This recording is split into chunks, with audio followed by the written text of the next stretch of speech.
Hello friends, welcome back to the my new video guys and my YouTube channel guys. Today friend we are going to talk about guys how can we forget guys our Bluetooth earphone to Infinix phone device.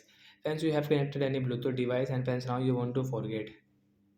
So friend, how can you forget guys? Today friends I will show you, I will tell you in this video guys.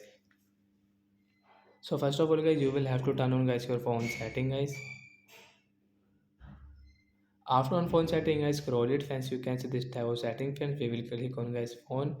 There is more connection setting guys. We will tap here guys. Then I will click on guys phone Bluetooth setting. So as you can see guys we have connected guys this Upon CL20 company earphone. And then we want to forget guys, we don't want to use this Bluetooth earphones. So when right side icon tap here and friends you can see guys this one more icon. So I tap here. So how to use this icon friends, you can see this icon show device name. So friends you want to change your Bluetooth earphone device name, so you can change, you can rename. I will not rename guys, I will forget option guys. I will tap here to forget it. After forget guys we cannot use. If we use guys we will have to give permission, then guys we can use it again, otherwise not.